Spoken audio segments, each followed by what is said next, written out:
Motherfucking mini episode. Mini episode.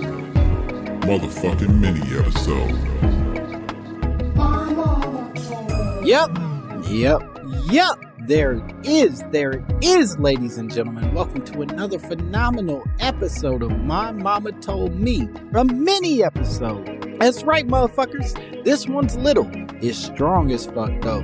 It's got real strength beneath it. Those little arms and little legs that this episode has. It's a buff one. It's one of those episodes that you go, hey, I don't want to fight that motherfucker. I know technically we're in a different class, like physically we're probably in a different weight class, but I'm not gonna fight that motherfucker. They're buff. They're strong. I didn't even finish the intro because I got too lost in describing the mini. But another mini episode of My Mama Told Me, the podcast. This is that update, the podcast, where we dive deep into the pockets of black conspiracy theories, and we finally work to prove the theories that you, the listeners, have at home. It's mini, it's strong, it's exciting. I'm excited to be here. We're going to have an interesting time because today's submission from one of our dear listeners actually was a suggestion I had never heard before. I've never heard this conspiracy theory. It's brand new to me in a very fun way. Very often, I've never thought about a lot of conspiracy theories, but a lot of them that come across my desk, I've at least vaguely heard of. I have not heard this once in my life, and that's exciting for me. And it's a fucked up one.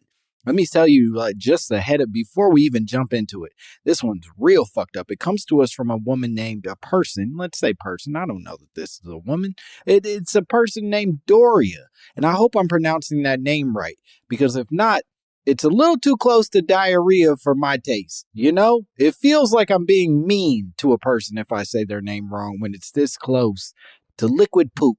But I hope your name's Doria, and I hope you don't ever get called liquid poop by your peers. I hope you had an easy childhood where no one ever made fun of you for the name Doria. Certainly, I won't start today, even though I've made quite a few suggestions of how one would make fun of you should they decide to do so. But Doria said, "Hi, Langston. Love the pod and both intro songs. That's very nice, and I'm so sorry for how I spoke to you. Anyway, I was watching Ashley Say So on YouTube, no idea who that person is, where she talks about old Hollywood scandals. I watched the one on Marvin Gaye, which I already knew would be a full mess with his father, marriages, drug use, etc. She ended the episode saying that it was rumored that prior to Marvin Gaye's stardom, he was the neighborhood serial killer." Whoa, hold the phone. He was the neighborhood serial killer, she says. There were several killings of women in the area where he lived, and once he left for his music career, the murders stopped. I had never heard of this before, and now I'm super curious. I know you will do the work on this conspiracy. Thanks in advance. Thanks, Doria. Okay. Oh boy. I ain't never heard anybody accuse Marvin Gaye of being a serial killer. I've heard of him having all sorts of sordid sex with both men and women. I've heard of him being a massive drug user, but a serial killer, never heard that once. And so I decided to do some digging, as is expected of me for these mini episodes. What if I heard that and I was just like, fuck it, it's true, you dumb bitches, and then just walked away? What if that was the energy I went into this with? But no, that's not the energy I started with. I actually did some Googling, and it turns out the original suggestion of Marvin Gaye being a potential serial killer seems to come from a post on a site called Crazy Days and Nights, which you already know is a legit source for information on Marvin Gaye. You know, if anybody's tapped in on the Gaye estate and really has good sources for information on what the comings and goings were of Marvin Gaye back in the 70s and 80s, it's got to be Crazy Days and Nights. Anyway, on December 28, 2017, they posted a very long post, and I'm going to read it to you all now. But they posted a post that says, in the late 1950s, there was a string of serial killings in a large Midwestern city. They never were solved. At the time, the police had no suspects and the victims were all prostitutes. They were mostly high school aged. The victims had one thing in common. They all had been runaways, so had no family locally. At the time, there was no suspect for the police to chase, and with relatives of the murdered distant in miles or uncaring, they were moved to a cold case file. About a decade later, there were two other prostitutes killed in a similar fashion as to the victims in the late 1950s. This time, the police had a suspect. The problem was, for them, the suspect was an A-list singer, a singer who had powerful friends behind him who were all making a lot of money because of the singing. A huge sum of money was paid to certain police officers and city officials. The singer was never charged, let alone questioned by the police. When that happened, the singer stopped his killing for a number of years. Later in his life, the pattern emerged again. Always desperate for drugs, he would pay for prostitutes and then send them out for drugs. When they came back with the drugs, he would beat them. A few times, under the influence of drugs, he would take it too far and they ended up dead. Again, nothing was done. A couple of the women who survived the beatings and heard rumors that others were killed tried to say something and report that now icon to the police, but instead would be arrested on drug charges and told to let it go. They would face long jail sentences. And then this, for some reason, post ends by saying Marvin Gaye, as if Marvin Gaye wrote this letter, which he did not. The writer is instead suggesting Marvin Gaye is the alleged singer in this conversation. Now, a few things immediately stand out to me when I read silly shit like this. Number one, this post came out December 28th, 2017. That basically means 3 days after Christmas. 3 days after getting gifts and hanging out with family and celebrating some people's Lord and Savior, the false birth of the Lord and Savior. Some psychopath woke up and decided to start an extremely vague internet chain where they accused Marvin Gaye of killing prostitutes 30 plus years earlier. I guess in this case, 40, 50 plus years earlier. That's the first thing that stands out to me. The second thing that I think is worth talking about is the suggestion that this A-list singer in the 60s and 70s by this point is able to just work his way around police accountability. That a black man in the 60s and 70s is somehow not being held accountable by the police or the law because he, I guess, saying what's going on. I guess that's the thing, that the police just couldn't handle putting Marvin Gaye in prison, which feels a little absurd to me as well.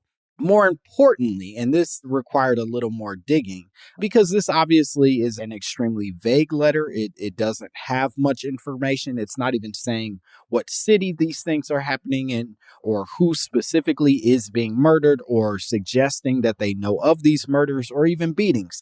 It's just sort of a cat in the hat style writing, suggesting of a murder somewhere and then blaming it on Marvin Gaye right at the end. That said, a person named David Ritz, who was working on a Marvin Gaye biography before he died and basically has some suggestion of rights to the Marvin Gaye story, David Ritz suggests that the Gaye family, now it's worth noting, Marvin supposedly added the E to his last name. It was spelled G-A-Y. He went with G-A-Y-E because of his personal turmoil with his family's sexual history. Apparently, his father was known for getting drunk and dressing up in women's clothes, and he had a number of uncles who I guess were also queer or openly gay, and his father was a very stringent preacher at a church who would beat any and everybody who didn't follow the Lord's ways. And so I think it suggested that it created a strong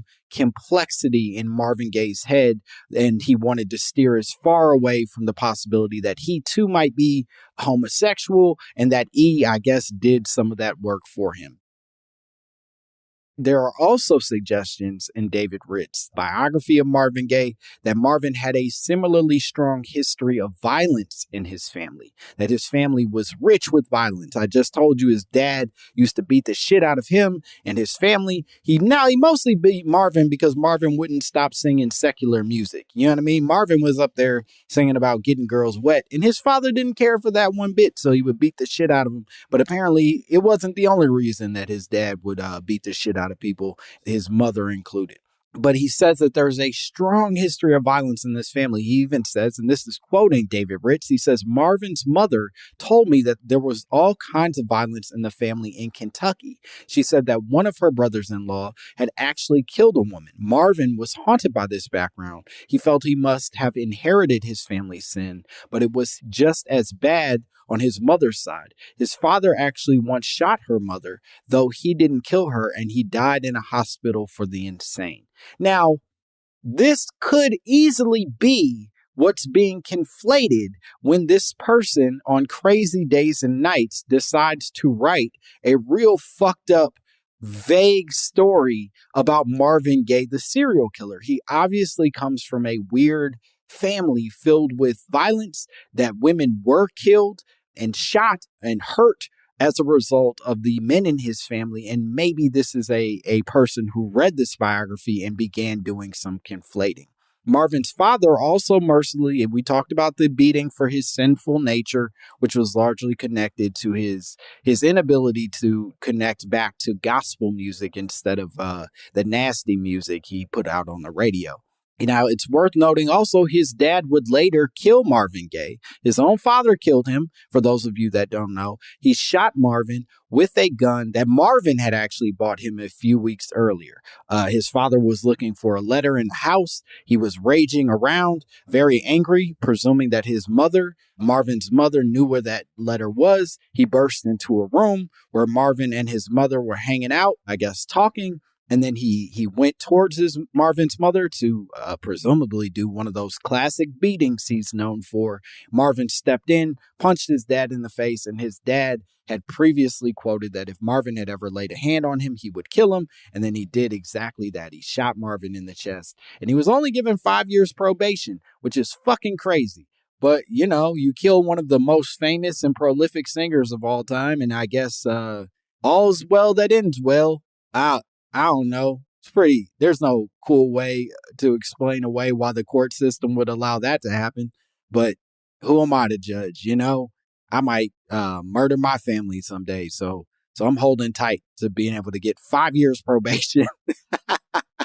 I shouldn't laugh at that. That's not a funny thing. Anyway, it is worth noting this same story of Marvin's father also suggests that Marvin struggled between this holy and secular experience, was something that he lived with both in his childhood and well into adulthood. And it also is something that really he struggled with at the introduction of Marvin Gaye, the sex symbol. He was not a man, according to David Ritz, who liked being a sex symbol. He was actually a much more shy, reserved person than his music and sort of like identity out in the world actually suggested.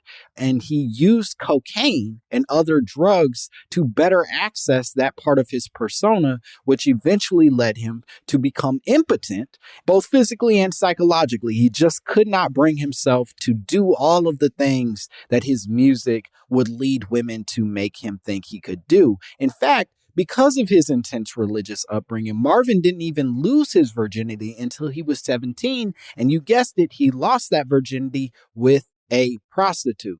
Now, again, his history with prostitutes, sex workers, I think there's probably a more PC way of referring to these people at this point, but sex workers was well documented, but that doesn't mean he was murdering the motherfuckers. It sounds like, according to biography, he would often just invite these women back to hold him and make him feel whole. In fact, Marvin once said, "Prostitutes protect me from passion," he said in an interview with Actual Magazine the year before he died.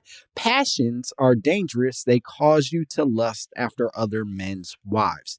In terms of his wife and his sexual relationships, Marvin actually had two wives, one of which was Berry Gordy's sister, who was 17 years older than him. That relationship did not go well and ended up leaving Marvin very broke and very sort of without functional means for the remainder of his life. He then went on to marry a lady named Jan Gay, who claims that he would often force her into sexual situations with other men and would get his rocks off by either watching or catching them in the act. He would rarely participate himself. So basically, he would force her to basically get hit on and or have threesomes or orgies with other people. And instead of being a part of that, he just wanted to watch, which might be explained rather by the suggestion that he had done so much cocaine, his pee-pee didn't work the way it was supposed to. Jan, his wife, would later leave Marvin Gaye for Teddy Pendergrass, his number one competition at the time. So, I think in the long run, and this is all a lot of information dealing in sordid sexual acts and prostitution and all kinds of crazy things. But at the end of the day, it seems like Marvin Gaye had a pretty fucked up life. It wasn't exactly a life that one would envy other than his exceptional musical gift.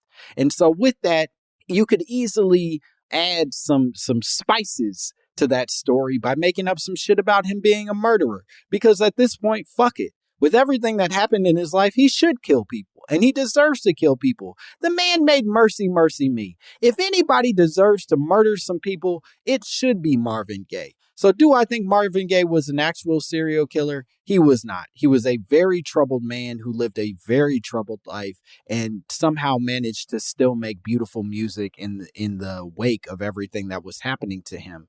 That said, should he decide to come back from the grave as some sort of serial killer, he's got my support. You got my vote, Marvin Gaye. Kill away. Kill away, Marvin Gaye, because you deserve it. I love everything you do. And whoever wrote this article is mean and deserves the exact same treatment that Robin Thicke got. You deserve the Marvin Gaye estate to come after you and take everything from your life, including your wife, your beautiful wife, Paula Patton. They should take everything because you're a garbage person and you know what you did, Robin Thicke and the person on Crazy Days and Nights. Okay, that's it. Well, if you want to accuse any other A-list celebrities of being a serial killer, you can send your theories to mymommapod@gmail.com. I would love to hear from you and the serial killers you believe in. Please send your messages. And as always, subscribe to the podcast. Review the podcast. Blow me sweet kisses over the internet.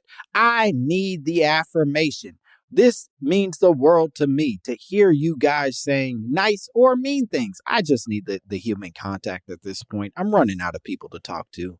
Me and my wife are driving each other crazy. We're not going to make it. One of us is going to kill the other one. This is the second time I've said that, and it's starting to make all of us uncomfortable. The point is, please send your messages to mymommapod@gmail.com and send your love to any reviews you can on Apple Podcasts or wherever you review stuff. I don't know if there's other places to review stuff. I know Apple Podcasts is a place to do it, but you could do it anywhere. You could write it on the street in like sidewalk chalk and take a picture and send that to me.